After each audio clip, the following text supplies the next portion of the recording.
వాడెవడో నీకు తెలియదని చెప్తుండావు. మరి ఫోన్ చేయగానే దండాలమ్మా అని చెప్తుండాడు, ఇంటి ముంగటే ఉన్నానని చెప్తుండాడు. ఇంకా తనతో మాట్లాంటదినా? కిందకెళ్ళి వాడిని 4 తంతే వాడి నిజం చెప్తాడు. పదండి వెళ్దాం.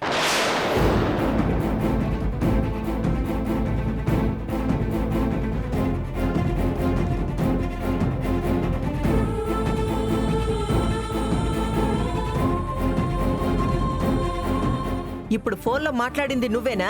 అవునమ్మా. ఓ తల్లే, నా పాపం తీసుకురమ్మంటే ఇల్లందరినీ తీసుకొచ్చినావేంటమ్మా?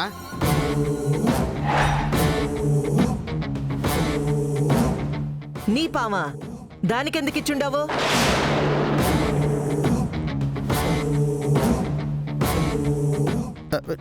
నేనెందుకు ఇచ్చినానమ్మా? నేనేమి ఇవ్వలేదమ్మా.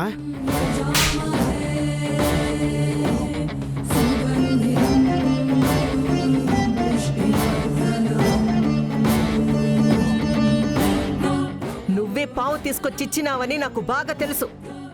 ఎవరు తీసుకురమ్మని చెప్పినారో మర్యాదగా చెప్పు.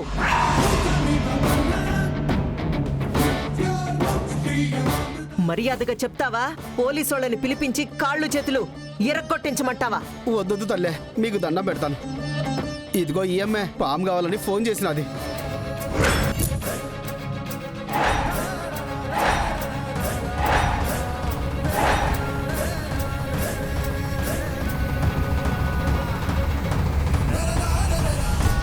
దుడ్లు ఇస్తానంటే ఆశపడి పాముని తీసుకొచ్చి ఇచ్చినానమ్మా. లేదు, నాకు ఇతనెవరూ తెలీదు. పాముని తెప్పించాల్సిన అవసరం నాకేంటి?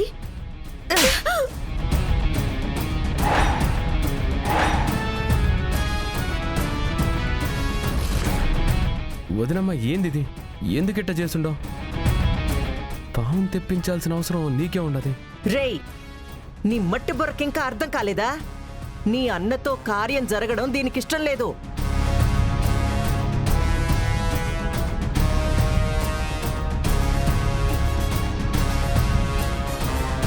ఆ కార్యం ఎట్టా చెడగొడదామా అని చూసుండాది. కుదరకపోయేసరికి ఇదిగో వీడితో పావును తెప్పించి పావు నాటకమాడి కార్యం చెడగొట్టాలని చూసుండాది.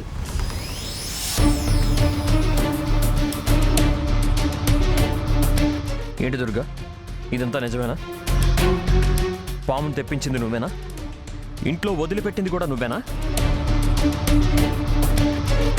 ఏంటక్క ఈ పిచ్చి పని? ఏయ్, చాలే ఊరుకోవమ్మా.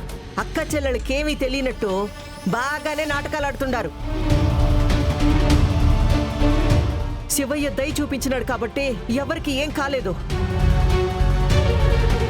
నువ్వు ఇలాంటి పని చేస్తావు నేను కల్లో కూడా అనుకోలేదు. అది కాదండి. చెయ్, మాట్లాడుకో. ఇప్పటిదాకా నీ మీద ఎంతో గౌరవం అభిమానం ఉండేది. నువ్వు చేసిన ఈ పనికి నిన్ను చూడాలంటేనే నాకు అసహ్యం వేస్తుంది. రేయ్, ఇంకా మాట్లాడేదేందిరా? ఇట్టాంటిది మన ఇంట్లో ఉండేదానికి వీల్లేదు. అవునత్తయ్య, తను ఇక్కడే ఉంటే అందరినీ చంపుకుంటూ పోతుంది.